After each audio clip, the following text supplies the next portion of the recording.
get to establish the friendship we talked so much about last season. Absolutely. Right. Yes. Not necessarily where it comes from, but you're going to see the future of it. I think. Just more of like what it is, essentially. Yeah.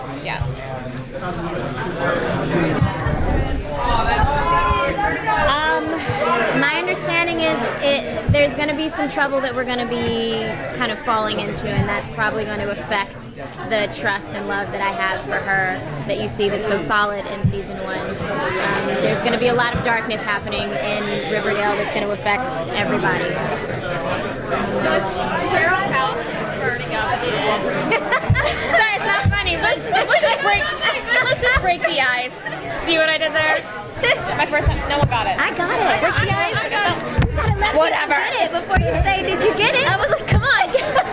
Okay, let's just break the ice, talk about it. So what is the relationship between you and your mom going to be now? Is it yours, or have you seen the season 2 preview we just put out?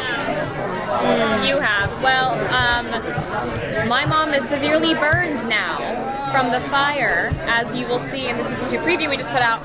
And Cheryl takes the reins back from her mom. Cheryl is taking all the control from her mother. She's been treated so horribly, so abused by her parents, and she's done. She's fed up.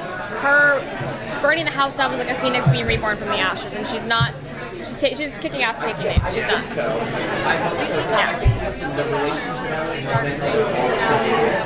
Yeah. Right.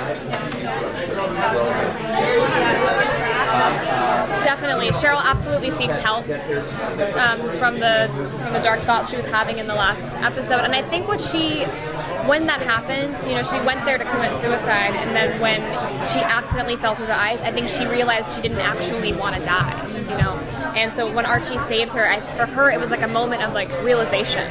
Because the whole time, the whole season, she was just really, she didn't feel like she belonged anywhere in the world. She was alone, she was depressed, and I think her burning down the house was her way of signifying that she is going to be reborn and she's going to take charge of her own life again. Can you talk a little bit about Cheryl's relationship with her father and her brother? I think my favorite line in the entire season was when Cheryl said, I'm fine, I'm done shedding tears. I've shed my tears for the blossom then. It was fabulous, right? I still remember that one. So her brother and her were extremely close. He was the only person who ever really loved her or cared about her.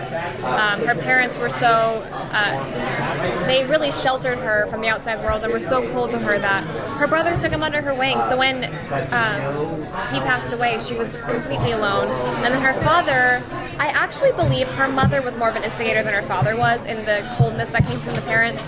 But her mother abused her emotionally, and her father just let it happen. And I think with Cheryl that was worse because she knew that he could have stopped it. And then when he passed away, I think it was actually hi.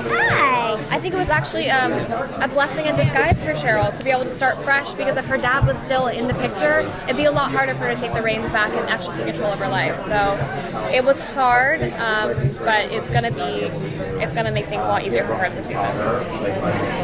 There were a lot of covers in season 1. Are we gonna see anything from this season? Like tease anything? We still will have covers that we do, but I'm hoping that we are able to explore more with original music.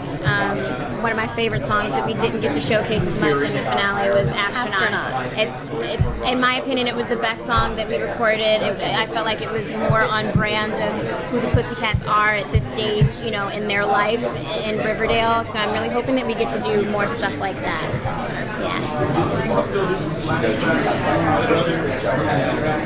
Yeah, I mean, I think... What? Nothing? No?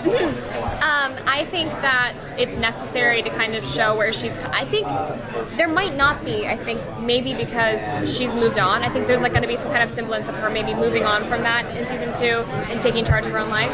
That being said, I'd love to, because I love the guy who plays her brother. He's so sweet, and it's always fun to see their dynamic when he was still alive. So I think it would be cool for the audience, but I don't think it's imperative anymore. I think she's kind of gotten the closure she needs.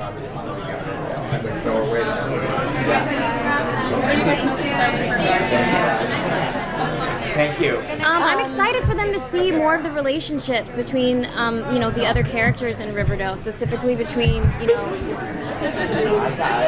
love him. Specifically between Josie and Cheryl, and really delving into even seeing like what's happening with the serpents and how that's going to affect Jughead, and the immersion of Josie joining the River Vixens, and just a more crossover of everyone else that may be affected by all the things that have been happening in Riverdale thus far. I'm excited for there's like a little mystery element we're adding in this season that you wouldn't know about and that you won't know about until the season premieres, but it's going to be lovely and it's extremely exciting. Yeah. That's all we have time for. Thank you.